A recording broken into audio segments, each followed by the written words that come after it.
दोस्तों, स्वागत करते हैं आपका हमारे चैनल एग्ज़ाम सभा में। आज 22 जनवरी का करंट अफेयर की शुरुआत कर रहे हैं।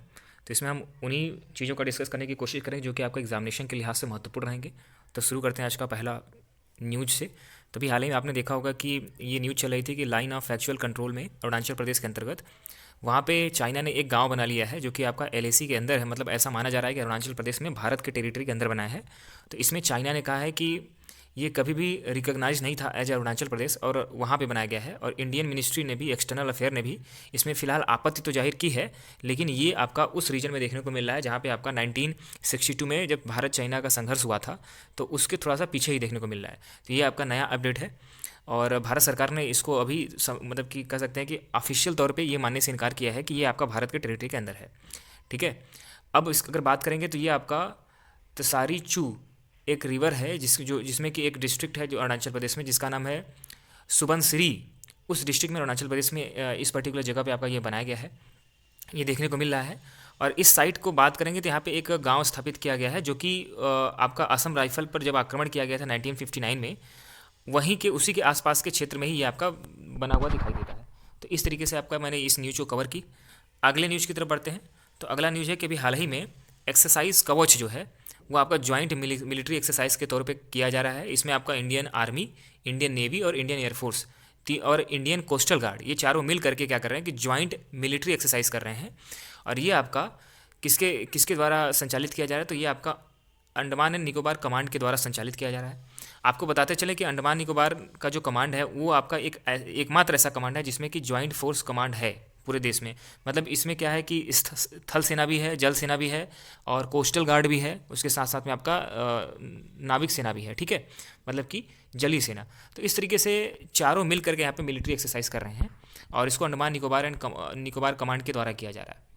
नेक्स्ट न्यूज़ को कवर करते हैं। तभी हाल ही में केमिकल और फर्टिलाइजर को लेकर के यूनियन मिनिस्ट्री ने एक आपका मीटिंग की जिसमें ये बताया गया कि 12.7 lakh million metric tonne per year की कैपेसिटी वाला एक आपका यूरिया जो प्लांट है वो आपका नामरूप में आपको उसका 4th यूनिट जो है उसकी शुरुआत की जा रही है। और यह इंपॉर्टेंट इसलिए भी है कि ये आपका जो नामरूप प्लांट स्टार्ट किया जा रहा है वो आपका असम के क्षेत्र में पाया जाता है। और असम के क्षेत्र में औद्योगिक विकास का होना एक अच्छी बात है क्योंकि वहाँ पे लोगों को रोजगार की अपॉर्चुनिटी भी देखने को मिलेगी। अगर इसकी लोकेशन की बात करें तो यहाँ पे लिखा हुआ है कि पटकाई माउंटेन रेंज में, ठीक है, पूर्वांचल रेंज ऑफ जो आपका म्यांमार को कनेक्ट करता है, उसी आपका पहाड़ियों के नीचे जो है आपका ये स्थापित है। और अगर बात करेंगे तो ये extreme south eastern part of Assam में ये पाया जाता है। और रिवर दिहांग और दिसांग जो है इन्हीं क्षेत्रों से होकर के बहता है। अब बात करेंगे नामरूप जो है is the first place in the India where the natural gas based fertilizer factory was establish. Namrup पूरे देश में पहला ऐसा आपका फर्टिलाइजर बेस्ड फैक्ट्री थी जिसमें कि गैस से आपका यहाँ पे फर्टिलाइजर बनाया जाता था। इसमें नेचुरल गैस का यूज करते थे और इसमें पानी जो कि स्टीम फॉर्म में लिया जाता था उसके साथ में नाइट्रोजन एयर जो होता था वो दोनों मिला करके आपका यूरिया का निर्माण करते थे। आपने बचपन में पढ़ा भी होगा हैबर विधि के द्वारा आपका यूरिया का निर्माण, इस तरीके से अमोनिया का निर्माण, तो उसी के माध्यम से आपका इस फैक्ट्री को संचालित है। कि सुप्रीम कोर्ट ने हाल ही में दिवाला और दिवालियापन संहिता आईबीसी बैंक्रप्सी कोड जो आपका धारा 32A के तहत आता है उसको वैध करार दिया है। इसमें क्या है कि कई बार ऐसा माना जाता था कि आईबीसी की वजह से कई बार सैंक्शन करने में या फिर किसी भी चीज़ को कानूनी तौर पे उसको वैध ठहराने के लिए बहुत समय लग जाता है। आईबीसी क्या है कि एक ऐसी संहिता है, एक ऐसा कोड है जिसके तहत किसी भी पर्टिकुलर जो कंपनी है उसका चेक किया जाता है कि क्या वो लॉफुल है। तो उसको लेकर के जैसे सेबी हो गई, ठीक है, और डायरेक्टरेट जनरल हो गया, तो ये लोग क्या कहते हैं, आपत्ति जताते हैं कि ये जो आईबीसी कोड बनाया गया है, ये दिवाला और दिवालियापन कोड संहिता जो बनाई गई है, ये कई बार रुकावट डालती है और स्पीड को कम करती है। लेकिन सुप्रीम कोर्ट ने इसको ठीक माना है क्योंकि कई बार जब दिवालियापन आपका निकल जाता है तो बैंकों का, तो उसमें बड़ी दिक्कत हो जाती है, तो उसमें लोगों का रिकवरी नहीं हो पाती। तो उसको लेकर के सुप्रीम कोर्ट ने इसको बहाल किया है, आईबीसी को बरकरार रखने की बात कही है। 2016 में आईबीसी अस्तित्व में आया था और कई बार जब बड़े टिकट मामले में जब रिजोल्यूशन योजना कार्यान्वयन में देर होती है तो उसके लिए आईबीसी को जिम्मेदार ठहराया जाता है। और इसी को लेकर के जैसे सेबी हो गया, ऐसी संस्थाएं एजेंसियां क्या करती हैं, इस नियामक को चुनौती देती हैं। सुप्रीम कोर्ट ने धारा 32A को वैध ठहराते हुए इसको जारी रखने की बात कही है, लेकिन सरकार से यह भी कहा, सुनिश्चित करने के लिए कहा है कि इसको किसी भी तरीके से ऐसा फ्रेमवर्क बनाया जाए जिससे कि इसको समय पर चीज़ों का निपटारा किया जा सके और जो भी विवादित चीज़ें हैं उसको विश्वास में लेते हुए आपका काम किया जाए। नेक्स्ट आपका न्यूज़ है कि हाल ही में फेसबुक का ओन्ड जो आपका व्हाट्सएप है वो अपना प्राइवेट पॉलिसी को लेकर के चर्चा में रहा है, और ऐसा माना जाता है कि वो लोगों के जो वन टू वन इंक्रिप्शन है उसको लेकर के आपका विवादों में था। तो उसी का लाभ उठाते हुए trigger the mass digital migration of users from the messaging platform in the rival. अभी हाल ही में देखा गया कि वहाँ से बहुत से लोग आपका उस पर्टिकुलर मैसेज प्लेटफॉर्म से हट करके सिग्नल नामक एक नए प्लेटफॉर्म की तरफ मूवमेंट कर रहे थे, शिफ्ट कर रहे थे, जो कि इलॉन मस्क के द्वारा ही बनाई गई कंपनी है। तो उन्होंने आपका हाल ही में एक ट्वीट भी किया था जिसमें उन्होंने सिग्नल ऐप को इंस्टॉल करने की बात कही थी लोगों से और गुजारिश की थी। So it is used the internet to send one to one group message. ये इसमें क्या है कि जो आपका सिग्नल नया ऐप है उसमें one to one group message भेजा जा सकता है, मतलब उसमें बीच में कोई रीड नहीं करने वाला, इस तरह से इनक्रिप्ट किया जाएगा कि बीच में कोई नहीं पढ़ सकता है।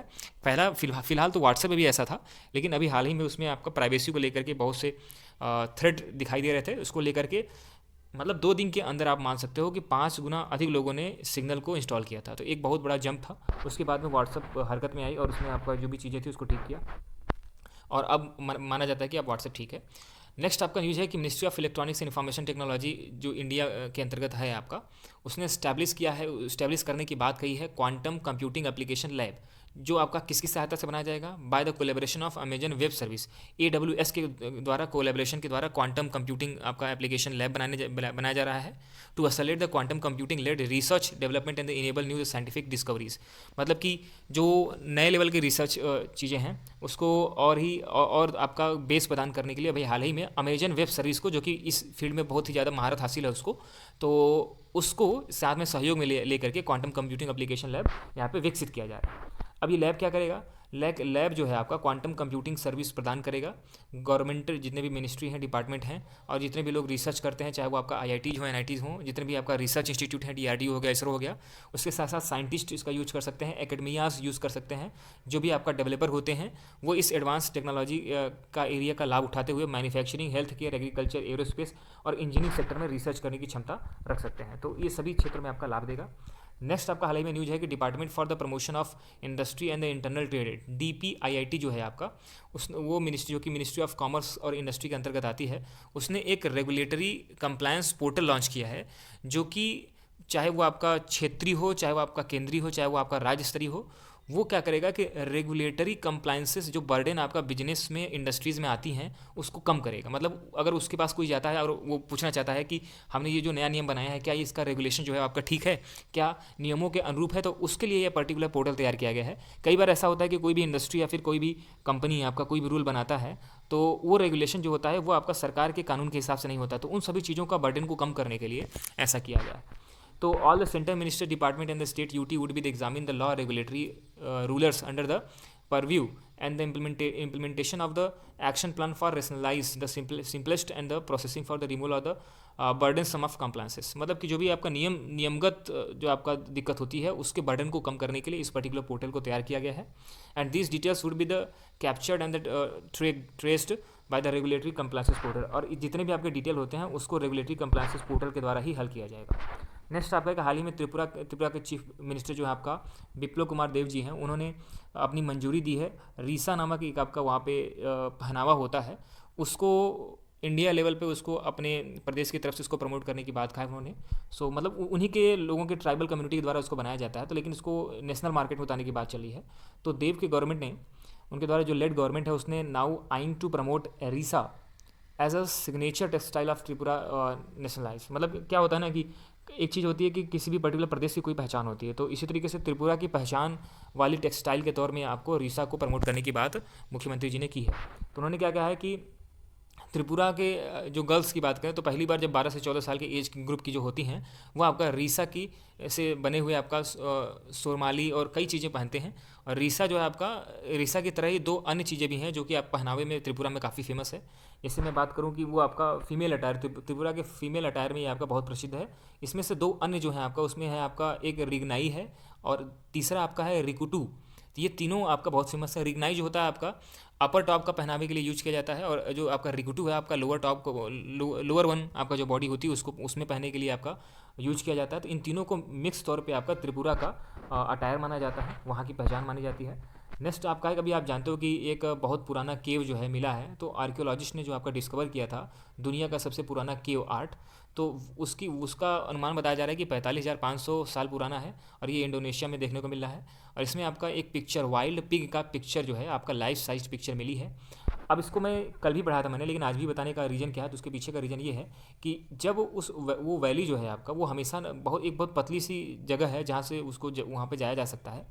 और वहाँ पे जो स्थानीय ट्राइबल लोग रहते हैं, तो उन्होंने बताया कि आज तक कभी भी आपका वेस्टर्न एरिया से कोई भी यहाँ पे घूमने नहीं आया है। और ये जो आपका वैली है आपका कभी किसी वेस्टर्नर के द्वारा विजिट नहीं की गई है, इसीलिए हो सकता है कि इसमें इस पर्टिकुलर चीज़ को नहीं पहचाना गया। नेक्स्ट आपका न्यूज़ है कि इलेक्ट्रॉनिक कचरा, जो ई कचरा के नाम से, ई आपका वेस्ट के नाम से जाना जाता है, ये बहुत बड़ी समस्या है, पूरे विश्व के लिए आज के डेट में समस्या है। हम जैसे जैसे आपका इलेक्ट्रॉनिक ईरा की तरफ बढ़ रहे हैं, तो उसमें जो आपका चीज़ें ख़राब हो रही हैं वो भी कहीं ना कहीं डंप होगी, और उसका बहुत ही ज़्यादा सॉइल पे इफेक्ट पड़ता है, ह्यूमन बॉडी पे इफेक्ट पड़ता है। अगर उसको कचरे को ऐसे ही छोड़ दिया जाए तो वो पर्यावरण में आपका मिक्स होकर के जो ब्रीदिंग सिस्टम को आपका खतरनाक काम कर सकता है। अगर पानी में के सोर्स में मिल गया तो टॉक्सिक मटेरियल इसमें इतने ज़्यादा होते हैं कि वो कैंसर तक की बीमारी पैदा कर सकते हैं। तो उसके लिए हाल ही में एनजीटी ने, नेशनल ग्रीन ट्रिब्यूनल ने आदेश दिया है सरकार को कि एक ऐसा नियम बनाए, मतलब ठीक ठाक तरीके से ई कचरा को निपटने के लिए वैज्ञानिक तरीके से कैसे निपटाया जा सके, उसके लिए नियम तैयार करे। जो आपका एनजीटी है उसके दिशा निर्देश में सीपीसीबी को, और जो आपका स्टेट लेवल के आपका पोल्यूशन कंट्रोल बोर्ड होते हैं, सेंट्रल पोल्यूशन कंट्रोल बोर्ड और स्टेट के पोल्यूशन कंट्रोल बोर्ड हैं, उन सभी को दिशा निर्देश जो है एनजीटी के द्वारा जारी किया गया है। अब जो ये आपका सीपीसीबी है वो आपका 2019 से 20 में उसने डेटा दिया है कि 10 लाख टन से अधिक ई कचरा उत्पन्न हुआ है, और 2017-18 के मुकाबले 2019-20 में 7 लाख टन की बढ़ोतरी हुई है। लेकिन अगर बात करेंगे इसकी रिसाइकलिंग की, तो रिसाइकलिंग की जो कैपेसिटी है वो भारत में ई कचरे की बढ़ नहीं पाई है। इसकी वजह से वो जो समस्या है वो देखने को मिल रही है। नेक्स्ट न्यूज़ आपका है कि रशिया से जो हम S-400 खरीद रहे हैं, तो उसका हाल ही में उस रक्षा प्रणाली के प्रशिक्षण के लिए अभी भारतीय सैनिकों के एक विशेष समूह को आपका मॉस्को बुलाया जा रहा है। वहाँ पे जाकर के वो लोग ट्रेनिंग लेंगे। उसके बाद में पहला जो आपका ट्रिप है, पहली जो आपका वो कह सकते हैं कि जो चीज़ें हैं वो आपका भारत आने वाली हैं। तो जल्द ही आपका साल 1.5 साल के अंदर आपको S-400 भारत में देखने को मिल सकता है। ये आपका लेटेस्ट आपका मिसाइल रक्षा प्रणाली है, जो कि आपका ज़मीन से लेकर के, सतह से लेकर के वायु में मार करने में सक्षम है, और इसको अब तक का दुनिया का सबसे स्मार्टेस्ट आपका युद्ध रक्षा प्रणाली के नाम से भी जाना जा रहा है। इसको चाइना ने पहले ही खरीदा है। तो हमें ये आवश्यकता होती है, क्योंकि कभी भी युद्ध की स्थिति बन सकती है, तनाव की स्थिति बन सकती है। तो इसलिए आपका ये भारत के लिए काफ़ी स्ट्रेटजिक तौर पर भी बहुत इंपॉर्टेंट है। अगर बात करेंगे अमेरिका की आपत्तियाँ, अमेरिका लगातार सैंक्शन लगाने की धमकी देता रहता है कि हम प्रतिबंध लगा देंगे, ठीक है। तो लेकिन जो Costa, countering America adversaries through sanction act, America क्या करता है कि अपने जो भी लोग उसके लिए खतरा उत्पन्न करते हैं, तो वो क्या करता है, उनके ऊपर सैंक्शन लगा देता है। ये कुछ तो लेकिन भारत उसके बावजूद क्या है, S-400 को खरीदने के लिए प्रतिबद्ध है। और अक्टूबर 2018 में भारत ने रूस के साथ S-400 को 5.43 बिलियन अमेरिकन डॉलर के पैसे के साथ में समझौता किया। हाल ही में नीति आयोग द्वारा भारत का जो नवाचार सूचनांक रिपोर्ट 2020 है उसको तैयार किया गया है, और इसमें आपका 3 अलग अलग कैटेगरी बनाई गई है। एक आपका जो बड़े प्रदेश हैं, दूसरा आपका छोटे प्रदेश, तीसरा आपका यूनियन टेरिटरी है। तो इसमें आपका अगर बड़े प्रदेशों की बात करें तो कर्नाटक जो है आपका इसमें पहले स्थान पर बरकरार रहा है, ठीक है।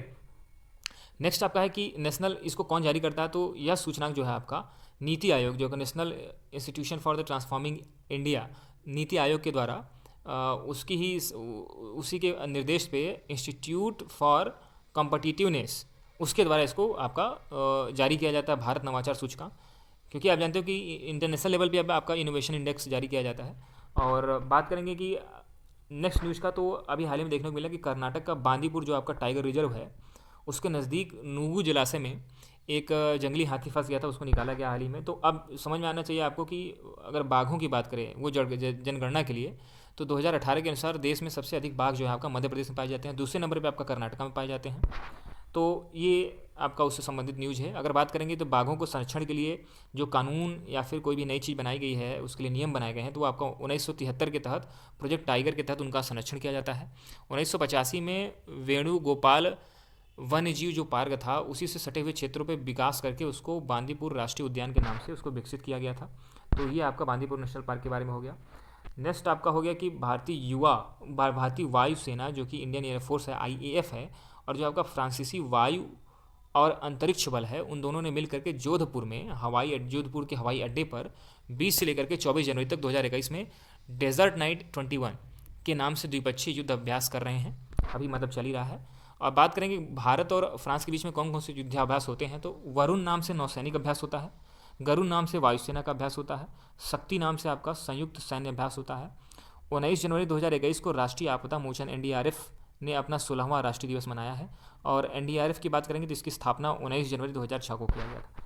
नेक्स्ट आपका लास्ट न्यूज आज का है कि प्रधानमंत्री नरेंद्र मोदी जी ने 21 जनवरी 2021 को मणिपुर, मेघालय और त्रिपुरा के जो राज्य दिवस हैं उनका निर्माण हुआ था, उसके लिए उनको शुभकामनाएं दी हैं। अब 21 जनवरी 2021 को मणिपुर, मेघालय, त्रिपुरा आपका 1973-72 में तीनों राज्य उत्तर पूर्वी क्षेत्र अधिनियम पुनर्गठन 1971 के तहत आपका ये अलग अलग हुए थे। तो इस दिन को 21 जनवरी को तीनों का राज्य दिवस के रूप में मनाया जाता है। उसके लिए आपका प्रधानमंत्री जी ने उनको शुभकामनाएं दी। इस तरीके से आज का न्यूज़ यहीं समाप्त होता है। अगर इसी तरीके से न्यूज़ आप सुनना चाहते हैं, आपको कोई भी अदर अपडेट चाहिए, तो आप कमेंट सेक्शन में बता सकते हैं। धन्यवाद।